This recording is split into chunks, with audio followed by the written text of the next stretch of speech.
deregulate an important space of culture, a significant space of culture, and focus our regulation where it can do some good. So that's the first kind of solution. The second kind of solution deals with the efficiency of a property system called copyright. We've got to find ways to make this property system work better. The inefficiency of this current property system is that we can't know who owns what. That was the Google book search problem.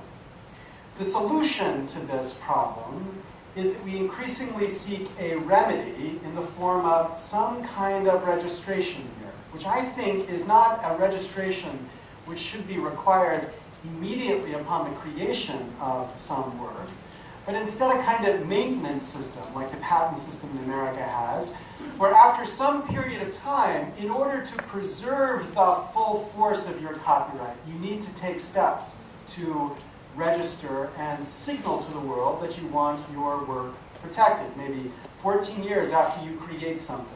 You must register it in order for your work to continue to have the full protection of the law. If you don't take those steps 14 years after it's created, then either it's considered in the public domain or at least it's presumptively without any remedy through damages if the work is used.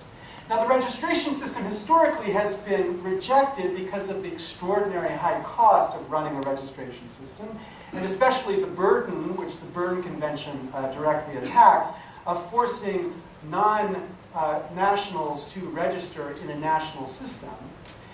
But the obvious point is that first, today, we have an extraordinarily efficient way of facilitating registration. It's called the Internet. And secondly, there's no requirement that foreign works need be registered in every country.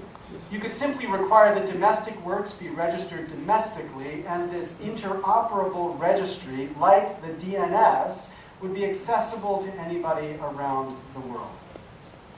That would make the system extraordinarily more efficient in identifying copyright owners and facilitating the objective of copyright, which is that owners be able to be identified for the purpose of making their work accessible. Third is probably peer-to-peer file sharing, what's called, quote, piracy.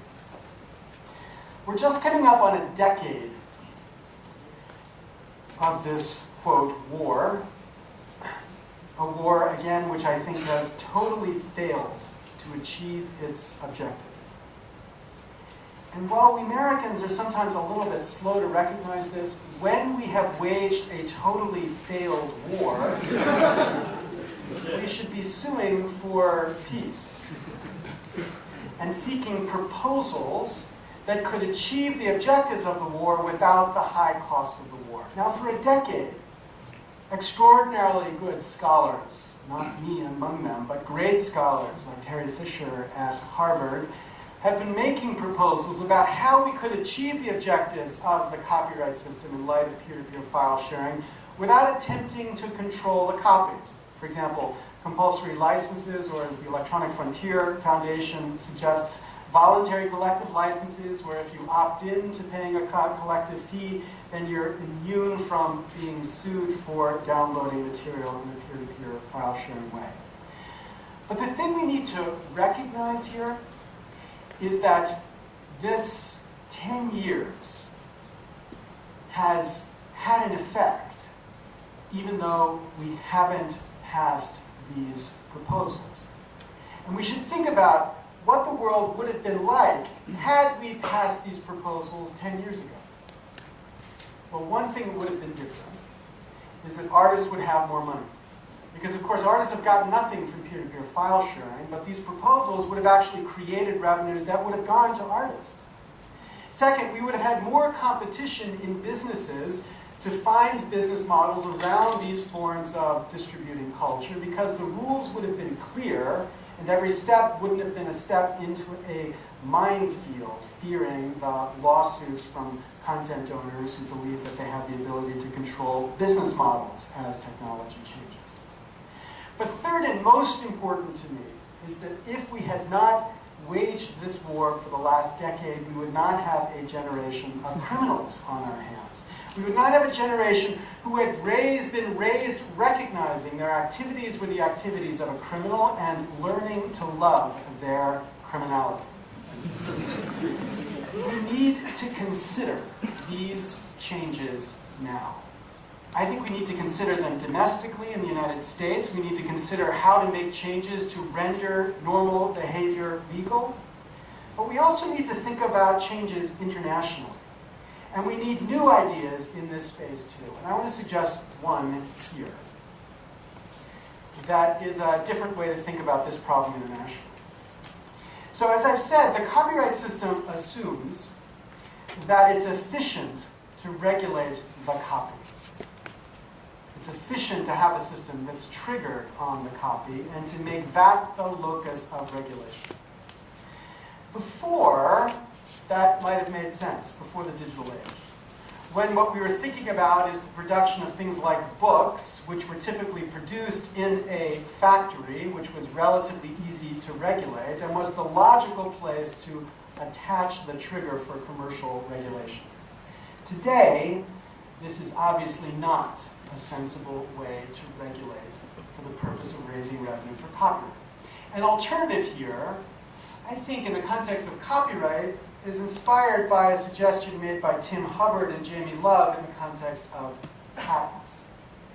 So in that context, what they say is, rather than requiring that patents be enforced at the retail level in every country, what, at least in the context of healthcare, countries should do, is decide what level of GDP should be devoted to research for discovering great new drugs. So let's say we look at the United States and that level is X%.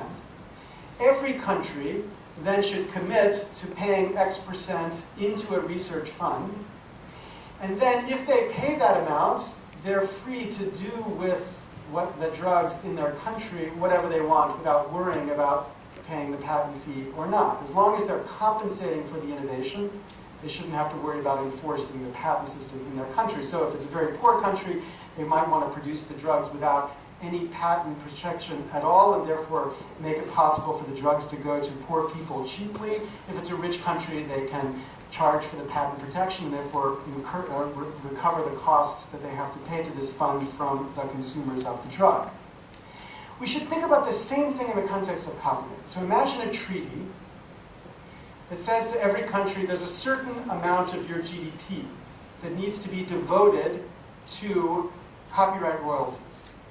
In the United States, the BEA's estimate is that the 2.2% of the United States GDP is copyright royalties. So let's say every country, just to take the United States as the baseline, has to devote 0.2% to copyright royalties. Then we mandate that for them to qualify for this system, they need to make a sample of what's being consumed in the country and divide the 0.2% according to the sample. So if, bizarre to me, this is true, Britney Spears is more popular than Lyle Lovett, then okay, Britney Spears has to get more money than Lyle Lovett in that sample. But the point is the total amount that's being spoken about is fixed by this ratio to GDP. How they collect this money locally is a local matter. The government could just pay it, and then you wouldn't have to worry about the distribution in the country. You wouldn't have to worry about copies being made or distributed. Or the country could enforce the copyright system locally and say everybody has to pay for every copy as a way to raise the money to cover the obligation. But the point is the obligation is simply an obligation to pay a certain money at a per country level and to provide the data necessary to determine which artists get what proportion of that income.